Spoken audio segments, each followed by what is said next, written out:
Hey, welcome back to the Liverpool Community Podcast. Once again, I'm your host, Chase Johnson Lynch, and times have changed. I feel like I've been in the desert or the storm. I've been away for a while, but we're back, and we're back with an interesting guest once again here in our studios. And so today we're joined by the lovely Mandy Whalley and stuff. And Mandy Whalley, I basically, this is one of those kind of things where I'm going on LinkedIn and I'm looking for interesting people, and your story came across more than anything else, and it was because you are involved with a project called the Empowerment Passport, That's right. Yeah, right? So, and like this is a company that you set up. it is. It is. Yeah. Now, obviously, that's actually a great story in itself because of the time frame of you setting up this company. But there was an article in the BBC about, I would say, about young people with neurodiversity and employment opportunities or the lack of employment opportunities. And so, can you tell us, is this one of your ethoses, like, what it's all about? So, tell us what is it that the article was about? Yes, the article is around the issue about young people with neurodiversity coming through school, going through life, and being employed. So being able to find that golden employment. And you often find when people, I've been there myself, when you leave school, you really don't know what you're going to do. But you sort of stumble around something, you find something, you get your pathway. But then when you share that you're also neurodiverse, it can cause quite an anxiety spike both in yourself and also the employer. Yeah. Because they don't often know how to support you. And everybody's different, everybody's unique, their brains are different and unique. So this article was really around the untapped talent that's out there in the population.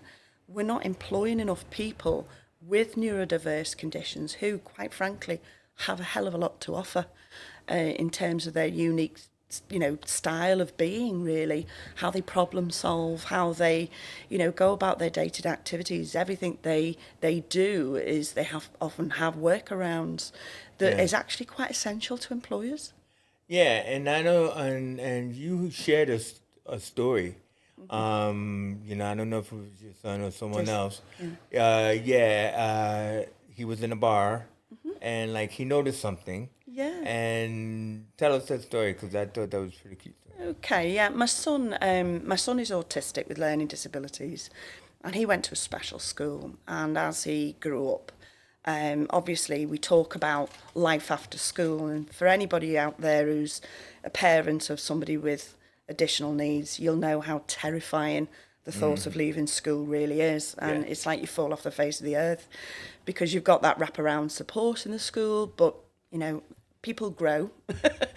And of course my son grew, so we were a family, and we were literally having a meal. Now my son, who's autistic, he's got a real good eye for detail, and he noticed in this pub that the crisp packets were out of date. So he went up and he swapped it, got another pair. That was out of date, and he swapped it again. That was out of date. So he ended up going over to the bar and saying, "Your crisp packets are out of date." And obviously the embarrassment from the employer was like, oh.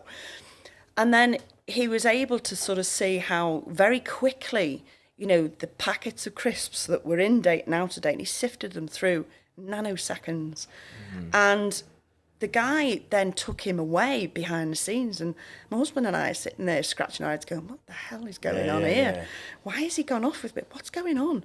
Yeah. And we'd never let Thomas out of our sight. My son's called Thomas. We'd never left him out of our sight up until that point. So you can imagine, as a parent, heart's going a bit. And anyway, next thing was he comes, over to us. I've got a job.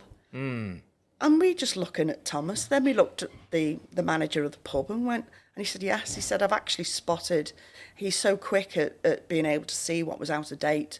I've never known anybody to do that so quick. Yeah. I could really do with his skill. He said, so I've offered him a job. Would he be willing to work 3 hours a week to start with? And, would you be okay with that? of course, you know.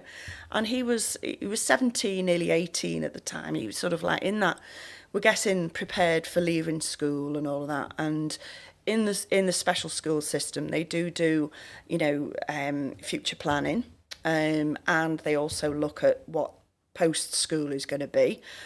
But as a parent, it's still terrifying to even think about that. It's terrifying. There's no other way to describe it. No, I totally understand. I mean, like, my son has what they call like special needs and all that kind of stuff. And when he left school, he had such a hard time that he wanted to take a gap year and everything because he's like 20 now and stuff like that. But it is that deal of where you're thinking to yourself like, what life is going to be like.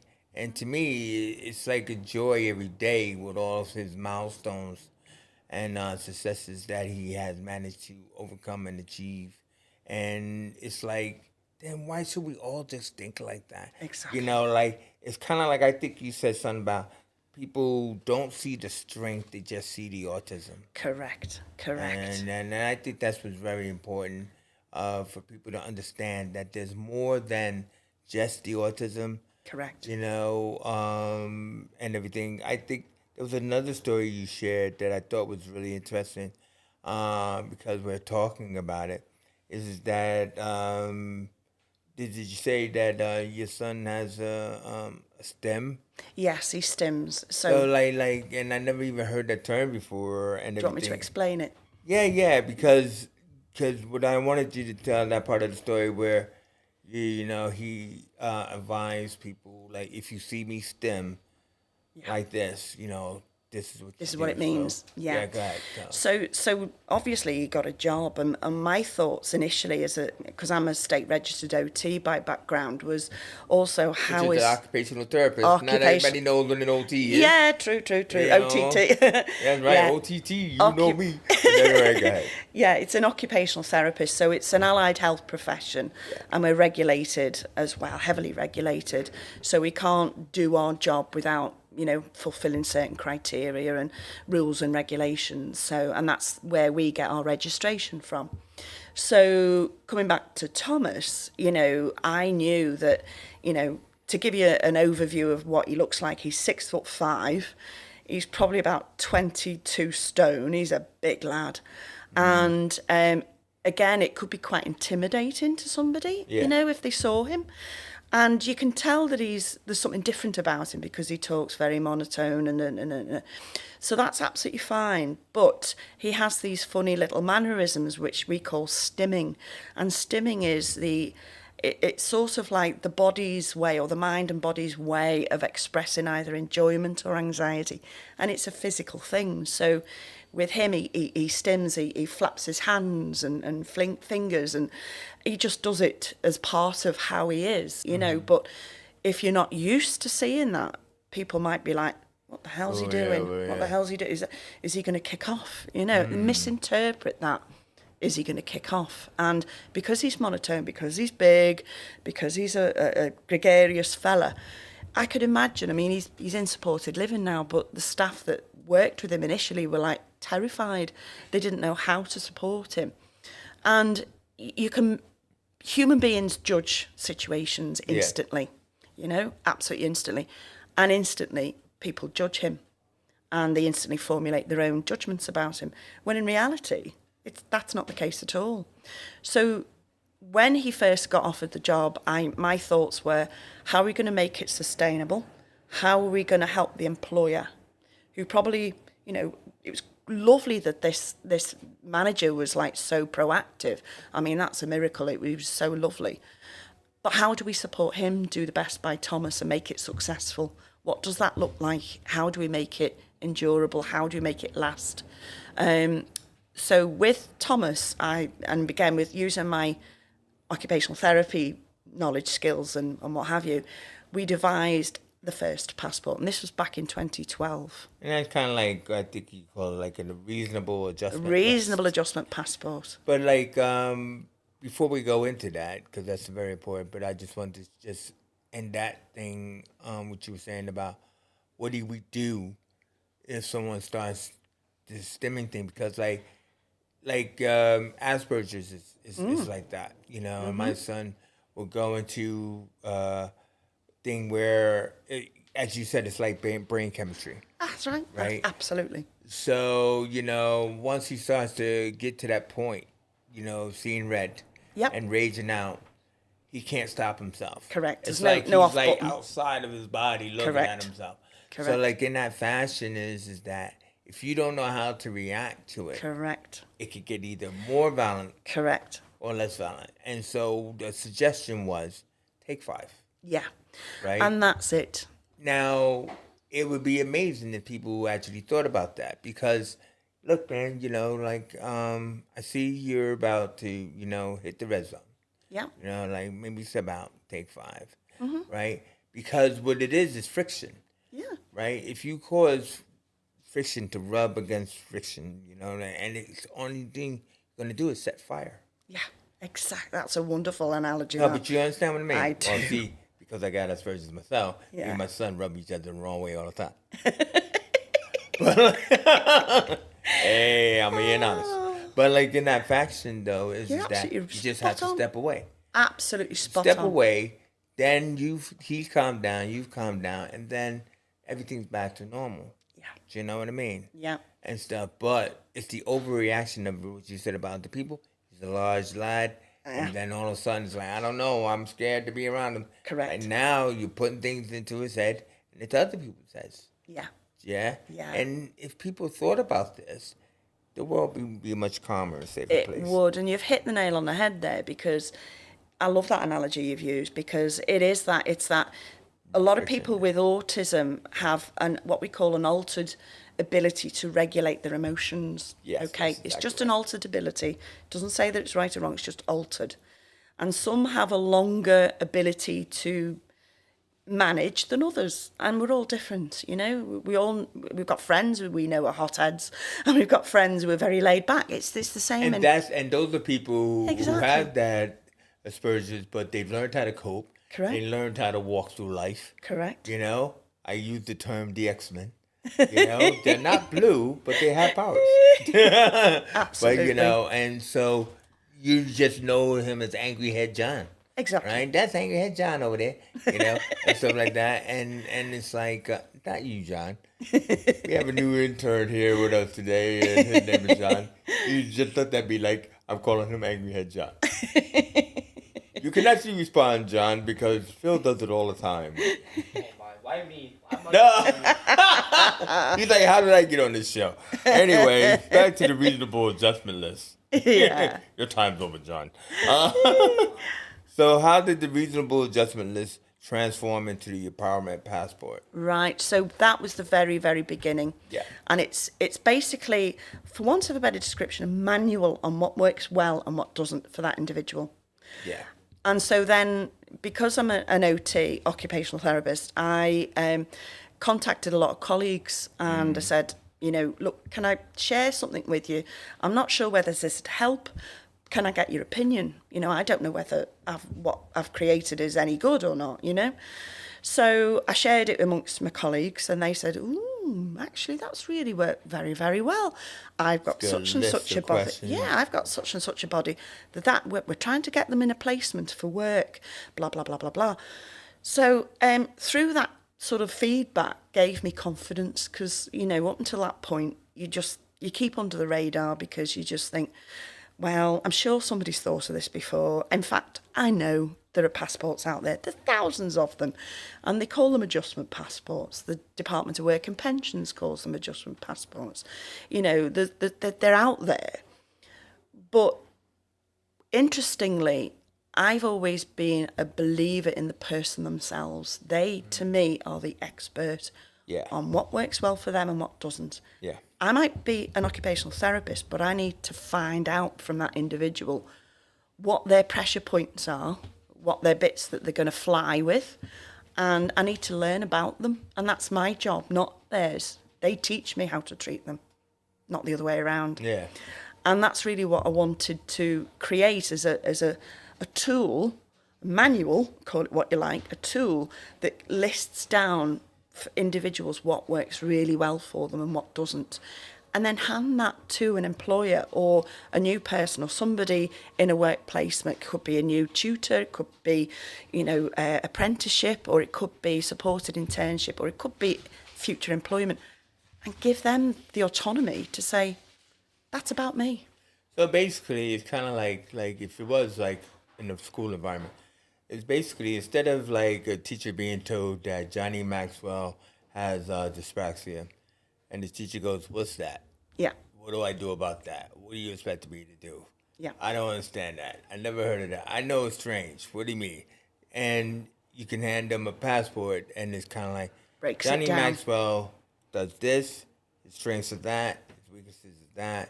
When this happens, you need to be aware of that. That's right. That's what we're talking about. That's what it's just a manual on how to be.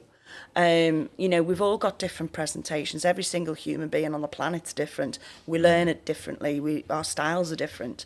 That's what makes it so fascinating. But when you have people with what they call in society protected characteristics under the Equality Act, so a disability, and that's hard to define. What is a disability? Well, according to the Equality Act, it's a legal definition of somebody who's got physical or mental impairment that's got substantial adverse effects on their day-to-day activities. But the problem with that is now that they've come up with the autistic spectrum, and you have a whole wheel of different anxiety issues. Correct. What it is that no one person goes through the same issue at the same time in the Correct. same way. Correct. So that means on any given day, they could be going through dyspraxia, or they could be going through depression, self-mutism. So, like in that aspect, what do I do here? You know what I Exactly. mean? So, what your questionnaire allows them to be able to do is to I have a different set of issues and ways to solve problems for this particular person. Correct. Yeah. And you own it. Exactly. So then I know. So if I'm a teacher of that person, then I know what to do when that person does something. Yep. If I'm an employer of that person, then I know what to do when that person does something and everything. And I am aware. So I don't have to be confused. I don't have to Nope. be, I think it's fascinating. I mean, I'm kind of curious as to in the 9 years that it's taken you to develop this platform into what it is. Did you receive any problems along the way? Any barriers? Loads. Well, Loads. Barriers, obviously, getting something digital set up for a start costs money. And where did that money come from? We all know about money. Yep. Where did that money come from? I wanted something that it's transferable. So I knew that when somebody leaves one employer, and certainly, when students leave university, and they might have been really well supported through disability student allowance, and they've got all sort of kit and support. When they apply for the job, does that information go with them? No, 9 times out of 10 it doesn't. It's lost, it's left aside. But that's some really good clues there as to what has worked well for that person, what hasn't. And that's rich information that really needs to go with them. And that they can then choose, we talked about a pick and mix before, but a pick and mix of strategies and support mechanisms and statements that says, I work best when. Yeah. This works really well for me if. Or I work less. Or I work less, yeah. To get the best out of me, I thrive in this environment. Right. We look at the strengths because it's really, really important because everybody's got strengths and everybody's got challenges, whether you've got autism or purple cow disease, I don't care. We've all got strengths. Every human being on the planet has strengths and challenges. But for some reason, we seem to like to cluster folk. Some reason we like to cluster folk into, you've got a problem and you need fixing. They don't need nobody needs fixing. We need the environment and the attitude to be right, to enable that person to work to their maximum, to be the best, to show up and be their best, give them best selves. Yeah. I mean, the thing about it is also too, is what I think, it's interesting that sometimes, because there's so many words, out there, but then there's simplicity behind them. So we have like dyspraxia, dyslexia, dysgraphia, and you gave me a new word that I didn't know of, Dyscalculia.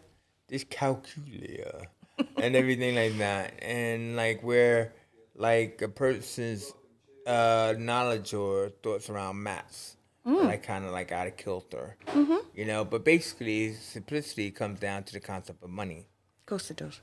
where so time. I mean that just thought that was just fascinating. I just wanted to share that with people. Hey, if I can't count, might not just because I don't know math, but it could also be a part of. Yeah, their brain patterning, the way their brain is wired.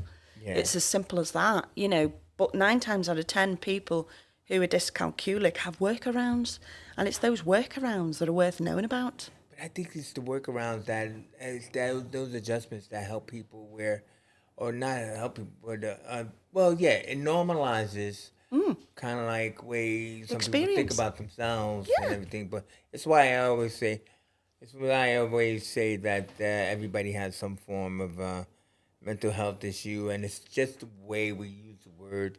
It's no longer a dirty word like autism used to be, like kind of like a dirty word. It's not, it shouldn't And everything. And, it should be like we've been talking about the strengths behind it, and everything else like that. So basically, platform's up and running now. It is. With the 9 years of development and stuff. Basically, you went through version 1. You're in version 2 be. now. That's right. But what you hope to do is get to version 3. That's what we want to do. Make Now, it even this easier. is where it comes, that plea for money. She don't mean money from you. I'm pretty sure she's talking about government money. It'd be lovely.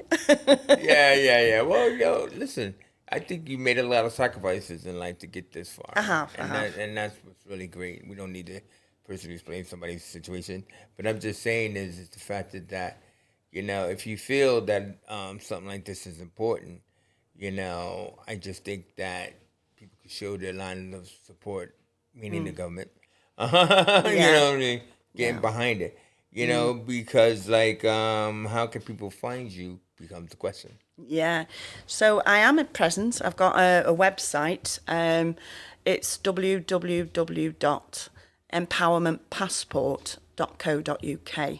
So, and there's a little form you can fill in if you want to. But again, with extra money, it would be so good to be able to expand that. So we have a helpline.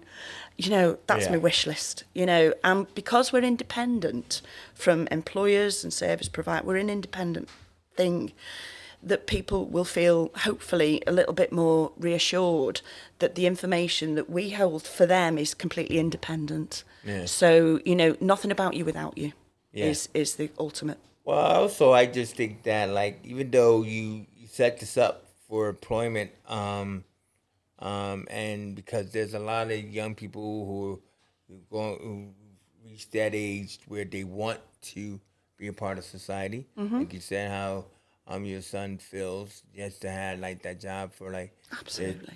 3 hours and all that. I think that in our conversation, it works good for schools as well. It's exceptionally good. And maybe that's where approach, because schools got money. That's where approach could be. Is it's like, hey, should we set up in the passport here? Yeah. Because like now you know about Johnny in the back of the room. Yep. And that's the main thing, because I was a Cooper cover supervisor for years and everything, and I go into school, and I would always hate it when the teachers would have to tell me about Johnny in the back of the room. Watch out for Johnny. Now, if he acts up, you come and see me, and I'll take him out and everything like that. And then me and Johnny end up being best friends. Yeah. You know what I mean? Not like we go hanging out together, but I mean, it's just the fact that he's not who you think he is. Yeah. And everything, because maybe it's your way of communication. Correct. So again, what I'm trying to say is employers, teachers, if they could just change their way of communication, we can actually live in a more like Star Trek world. Oh, we hope. What do you think, John? I think I agree. Thank you, John. He's only here to agree. No, kidding. No. Oh, brilliant. But no, but also too, the last thing is I I think, we have a mutual friend. You were saying that you got a project that you're about to do with the Liverpool City Council, our friend Chloe Foran, Chloe Ferran, yeah, yeah. I'm really excited about that. and everything like that, because, I mean, already, potential 70 passports sitting out there. Oh, please God, yeah. It would be fantastic. And I'm hopefully coming across as somebody who's just still keen to learn. I don't have the formula. What is important is the feedback, Yeah. and we're learning together. Learning together, that's all we can do. That sounds like a good place to end. I just want to thank you for coming, Mandy. I mean, now you got to remember, like, me and Mandy were strangers and now friends. We I are. mean, I approached her on LinkedIn and thank God it wasn't a bar. But, like, in that aspect, she showed up not knowing where she was going to go and ended up here. Did you enjoy it? I did. Thank you so much for having me. Really. No worries there, Mandy. Be a testament for us and everything like that. She had a great time. Thank So, well done. I'd like to thank Mandy Whalley. The Empowerment Passport. Remember, you too can get your own www.empowermentpassport.co.uk and everything. I'm Chase Johnson Lynch. You've been watching Liverpool Community Podcast. And we've had our, work experience guy, John, here on the decks. Doing a great job, John. Thanks. Brilliant. Well done. I'm glad he was able to say that. All right, so not like I misspelled or anything, but here we go and everything. For now, we out of here. That's my time.